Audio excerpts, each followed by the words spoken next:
નમસ્કાર, આપની પોતાની ચેનલ નર્મદા નિર્મિત ફ્યુચર વોચ કાર્યક્રમમાં દર્શક મિત્રો આપનું હાર્દિક સ્વાગત છે. દર્શક મિત્રો, આજે ફ્યુચર વોચ કાર્યક્રમમાં આપણે મળી રહ્યા છે માનનીય શ્રીમતી નુપુર જૈનને. નુપુર જૈન એ યંગ એન્ટરપ્રિન્યોર છે. દેશ વિદેશમાં એમને એક આખી નવી ભરૂચની જે ઓળખ છે એ સૂઝનીને આંતરરાષ્ટ્રીય ક્ષેત્રે કેવી રીતે પ્રાધાન્ય મળે, કેવી રીતે એનું વેચાણ શક્ય બને અને એ દ્વારા સમાજ સેવા કેવી રીતે થઈ શકે એવો એક સુંદર મજાનો પ્રોજેક્ટ એમને એ ચલાવી રહ્યા છે.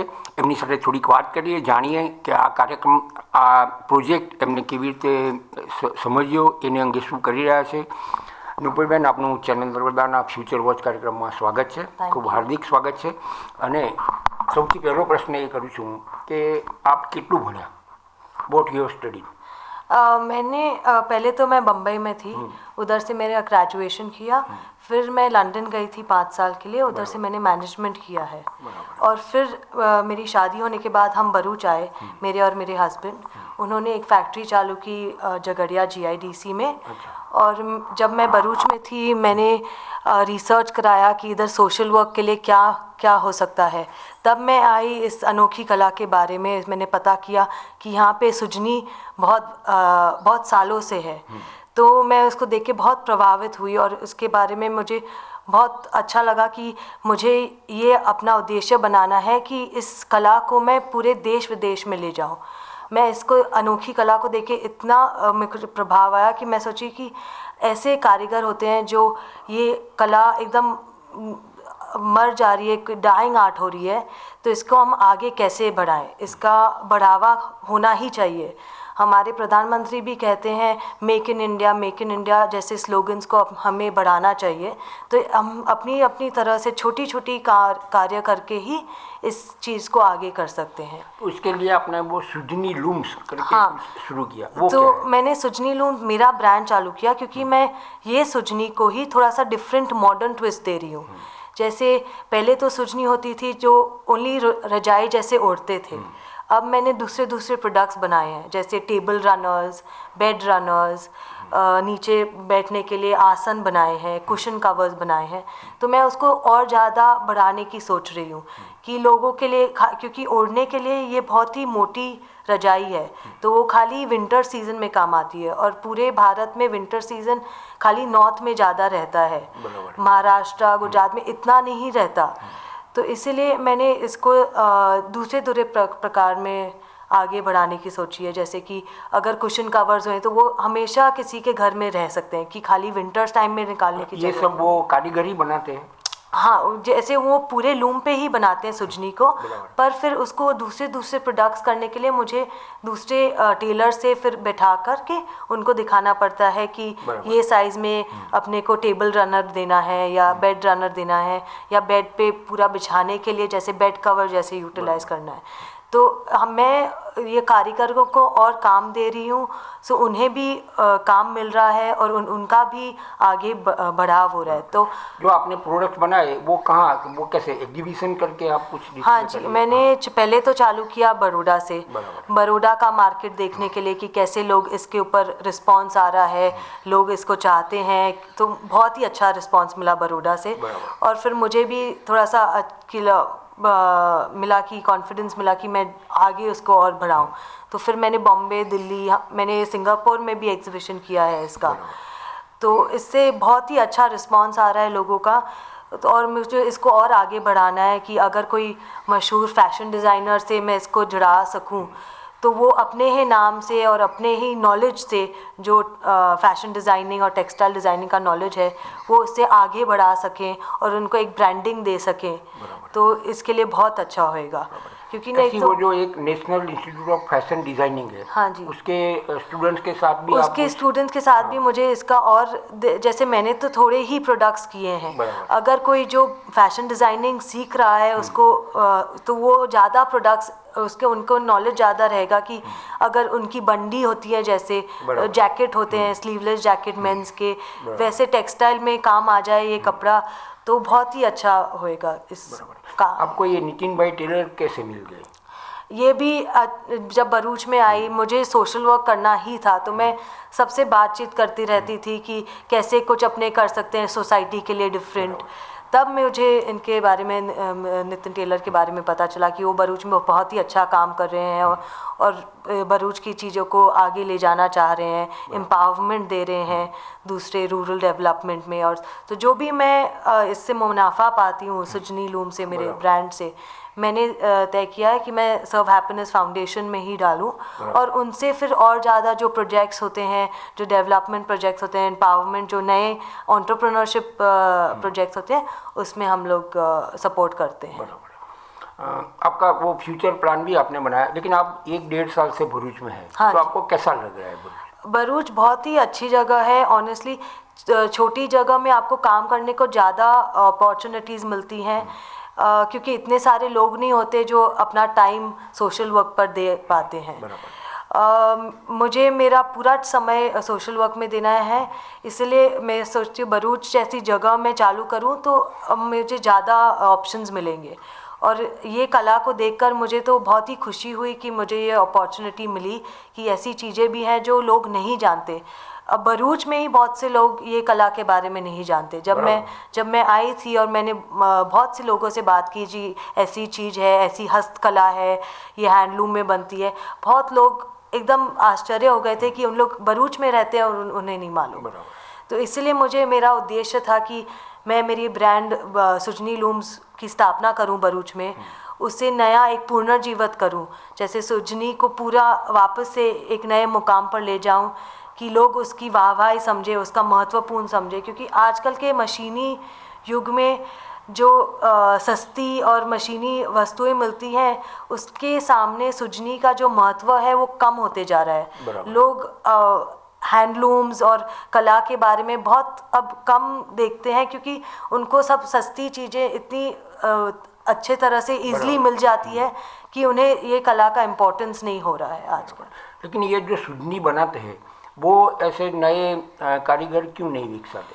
क्योंकि ये बहुत ही मेहनत का काम है और इसमें ये पूरे लूम में बनती है, तो लूम में भी बहुत टेक्निकलिटीज़ होती है जो हर एक इसमें दो कलाकार साथ में बैठते हैं और तालमेल से सुजनी बनाते हैं। तो लगभग 2 दिन एक सिंगल सुजनी बनाने में लग जाते हैं। और ये बहुत, जैसे भरूच में मान्यता है कि ये 1860s में लाई गई। जैसे एक आसामीज कलाकार थे जिसने ये भरूच वासी को सिखाया, पर ये अंडमान जेल में जब वो दोनों ही कैदी थे, ये ब्रिटिश राज के कैदी थे, तब उन्होंने अंडमान में सीखा और जब वो भरूच लौटे तब उन्होंने ये सुजनी बनाना चालू किया। तो सन 1860 की बात है ये, और ये पूरी मुस्लिम कम्युनिटी में ही है। तो जो नई पीढ़ी है वो इसे अपनाना नहीं चाहती, क्योंकि इसमें बहुत मेहनत का काम है और उन्हें ये जागरूकता न होने के कारण उसका महत्व नहीं मिल रहा है। तो वो नई पीढ़ी सोचते हैं कि वो कंप्यूटर सीखें, वो कहीं और इंडस्ट्रीज में जाके काम करें, क्योंकि फिर उन्हें उनका इम्पोर्टेंस मिलती है, उनके समय का मेहनत का कीमत होता है। सुजनी में कोई देने को तैयार नहीं है ऐसी। तो इसीलिए मैं जब आई हूँ, मेरे को ये ठान लिया है कि मैंने कि अगर उसका अपने और भी तरीके से दूसरे तरीके से प्रोडक्ट में करें, जैसे अभी रुई भरते हैं, तो अगर हम रुई नहीं भरें और उसको सीधा खाली रखें तो उसका वेट भी कम हो जाता है। तो फिर वो उससे दूसरे वस्तु भी बन सकते हैं, दूसरे प्रोडक्ट भी बन सकते हैं। तो थोड़ा सा हम मॉडर्न टेक्नोलॉजी का यूटिलाइज करना चाह रहे हैं और कारीगरों के हेल्प से, क्योंकि ये जानते हैं कि ये पूरी लूम पर कैसे बनती है, तो उनके हेल्प से आगे बढ़ना चाह रहे हैं। नूपुर जी, चैनल नर्मदा ने आपने जो समय दिया, जो बातें की, वो बहुत महत्वपूर्ण है।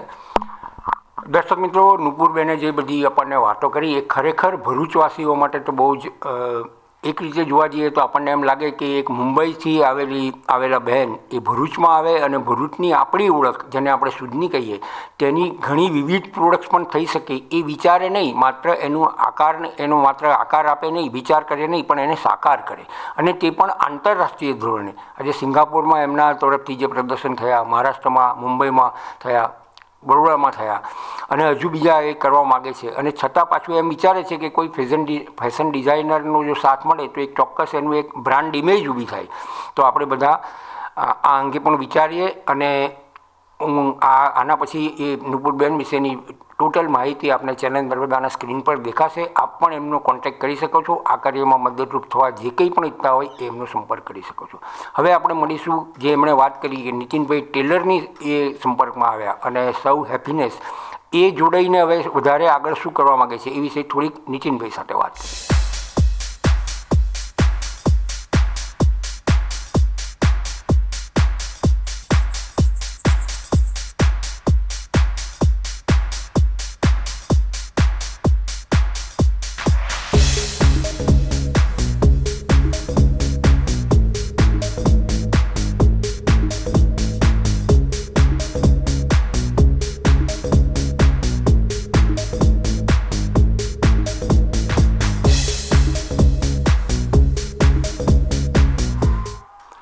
દર્શક મિત્રો, ચેનલ નર્મદાના બે જાણીતા કાર્યક્રમ છે, એક આવો મળીએ અને એક ફ્યુચર વોચ. અને આવો મળીએ કાર્યક્રમમાં તો ઘણા બધા એવા કાર્યક્રમ નીતિનભાઈ ટેલર કરે છે કે જેને કારણે અમારે એમને શોધવા પડે છે કે ભાઈ તમે આ કર્યું બહુ સરસ છે અને લોકો સુધી અમારે પહોંચાડવાની ફરજ છે.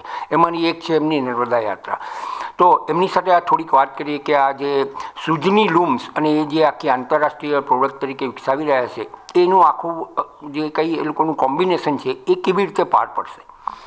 નીતિનભાઈ, ખૂબ જ તમને અભિનંદન કે એક મુંબઈથી આવેલા બહેન કે જે ભરૂચમાં વસ્યા અને સુજની લૂમ શરૂ કર્યું અને સૌ હેપીનેસને એ દ્વારા ઘણી સારી આર્થિક મદદ થાય છે. અને એ માત્ર મદદ એટલે એના દ્વારા બીજા આવનારી જે યુવા પેઢી છે કે જેમને કંઈક સાહસ કરવું છે, જે કંઈક ઉદ્યોગ સાહસિક બનવા માગે છે, એમને તમે મદદ કરી રહ્યા છો. તો એ વિશે આપની થોડીક વાત કરો. સૌ હેપીનેસ ફાઉન્ડેશનનો મુખ્ય ધ્યેય છે આપણા ભરૂચ જિલ્લાનું જે પણ આપણું રીચ હેરિટેજ જે કહેવાય છે, આપણી જે આગવી ઓળખ છે, જે બધા ભૂલી ગયા છે. ભરૂચ જે આપણા દેશનું સૌથી જૂનામાં જૂનું એક શહેર હતું, પણ ઘણી બધી એવી સારી વસ્તુઓ છે જે આપણે અજાણ, જેવી રીતે નુપુરે વાત કરી તમને સુજની લૂમ્સ. સાચું કહું તો હું જાતે પણ એટલો બધો એના વિશે માહિતગાર નહોતો, ને પછી જેવી રીતે નુપુર સાથે મારી મુલાકાત થઈ અને એમને આ પ્રોજેક્ટ વિશે વાત કરી, હું તો ખરેખર આટલી સારી વસ્તુ છે તો આપણે આ વસ્તુને પ્રમોટ કરવી જોઈએ. જે આ એક કળા છે આપણી ભૂલાઈ રહી છે અને લોકો આજે જે નવા યુગમાં જઈ રહ્યા છે. સુજની સાથે અમે જે એમના જે બનાવનાર છે, આપણે જે કતાપોર બજાર એરિયામાં રહે છે, રફીકભાઈ ને એમના ફેમિલીને મેં મુલાકાત લીધી હતી અને કેટલી મહેનતથી એ લોકો બનાવતા હતા. આખી હાથથી એ લોકોએ લગભગ 25 કલાક બનાવીને એક સુજની બનાવે છે જે ટકાઉ 20 વર્ષ સુધી ટકાઉ હોઈ શકે છે. પણ જ્યારે એમની સાથે અમે વાત કરી તો અમને લાગ્યું કે ખરેખર એમને જેટલું આનું મહેનતાણું કે જે પણ આનું પ્રમોશન મળવું જોઈએ નથી મળતું. એટલે આ સુજની લૂમ્સ થ્રુ અમારો એક એવો જ પ્રયત્ન છે કે આ વસ્તુને એક આંતરરાષ્ટ્રીય બ્રાન્ડ આપીએ. જેવી રીતે નુપુરે ઘણી બધી સારી સારી જગ્યાએ એનું એક્ઝિબિશન કર્યું અને એનો રિસ્પોન્સ પણ ઘણો સારો આવ્યો છે. એના પરથી અમે ઘણી સારી પ્રોડક્ટ બનાવી અને હવે જે પણ એનું વેચાણ પણ કરે છે, એના જે અમારે પૈસા પણ મળે છે, એને પણ અમે આવા ઉદ્યોગો અને આવા પ્રોજેક્ટમાં જ લગાવીએ છીએ, જેનાથી ભરૂચ જિલ્લાના યુવાન છે કે જે પણ અંડર પ્રિવિલેજ લોકો છે એમને એક નવું કંઈક માર્ગદર્શન મળે આગળ આવવા માટે. અને બીજી વસ્તુ કે આ વસ્તુને અમે ફક્ત ભારત પૂરતું નથી પણ આંતરરાષ્ટ્રીય ક્ષેત્ર લઈ જવા. તો હમણે રિસેન્ટમાં જ અમે થોડા દિવસ અગાઉ જ મારા મિત્ર આવ્યા હતા અમેરિકાથી, ને એમને મેં આ વિશે વાત કરી. જે ભરૂચ આવ્યા હતા ને અમે એમને સુજની પણ બતાવી અને એમને ઘણું ગમી. હવે અમારું જે સૌ હેપીનેસ ફાઉન્ડેશનની એક ઓફિસ અમે અમેરિકામાં ચાલુ કરી છે, તો એનું અમે વેચાણ ત્યાં પણ કરવા વિચારી રહ્યા છીએ. એટલે અમે સેમ્પલ તરીકે હવે થોડી સુજની અમેરિકામાં મોકલીશું અને સ્લોલી બીજી બધી કન્ટ્રીઝ કે જ્યાં સુજનીને એવું છે ઠંડીમાં વધારે કામ આવી શકે. જેવી રીતે નુપુરે વાત કરી કે જે ડિઝાઇન સ્ટુડન્ટ્સ છે, NID national institute of design, ઘણી સારી સારી સંસ્થાઓ છે, તે લોકોના સ્ટુડન્ટ સાથે અમે પ્રોજેક્ટ કરીને એક નવી નવી પ્રોડક્ટ, જેવી રીતે એક જેકેટ છે. આજે ડિઝાઇનનો જમાનો છે, પણ ડિઝાઇનને આપણી સંસ્કૃતિ સાથે જોડે એવી ડિઝાઇન તો લોકોને પણ એમ પ્રાઉડ ફીલ થાય કે ના, અમે આપણે ઇન્ડિયાની. આજે તમે કોઈ બહારની લેવાઈસ કે કોઈ પણ મોટી કંપની તમે જોશો, એનો આપણને પહેરતા ગર્વ અનુભવીએ છીએ. અમારી ઈચ્છા છે કે આજે ભરૂચનું સુજનીનું એક બ્રાન્ડ બને, લોકો એનો ગર્વ અનુભવ કે ના, આ વસ્તુ અમારી પોતાની છે. તો એની માટે જ હવે નુપુરનો ખરેખર હું આભાર માંગીશ કે આપણે ખરેખર ભરૂચના હોવા છતાં પણ ભરૂચને એટલે આંતરરાષ્ટ્રીય કક્ષા લેવલ લઈ જવા માટે પ્રયત્ન કરે છે. અને નર્મદા ચેનલનો પણ આભાર કે હંમેશા તમે આ બધા પ્રોજેક્ટ્સને કે જે આંતરરાષ્ટ્રીય ક્ષેત્રે સારા થઈ રહ્યા છે, ભરૂચને એક લોકો સમક્ષ પહોંચાડવા. આજે આ વસ્તુ આ ચેનલ થ્રુ અમારો મુખ્ય ઉદ્દેશ એ છે કે જે લોકોને ખબર નથી એ પણ આ વસ્તુને કળાને જોઈ અને એને એક સપોર્ટ કરે. મિત્રો, નીતિનભાઈએ એક ખુલ્લું આહ્વાન આપ્યું છે ભરૂચના યુવાનોને કે ભાઈ તમારે કંઈક કરવું છે, તમારી પાસે કંઈક ક્રિએટિવ આઈડિયા છે અને ખરેખર તમારે જો તમારા વિચારને આકાર આપી સાકાર કરવો હોય તો સૌ હેપીનેસ અને નુપુરબેન જેવી સુજની અને લૂમ્સ જેવી અનેક સંસ્થાઓ છે કે જે વન મેન શો હોય છે, પણ એ અનેક લોકોને સાથે રાખીને સાચવીને એ લોકોને મદદરૂપ થઈને આગળ વધે છે. આપણે આશા રાખીએ કે આ બંને યુવાનોને આપણે આપણી જે કંઈ સમજ છે એ પ્રમાણે મદદ કરતા રહીએ.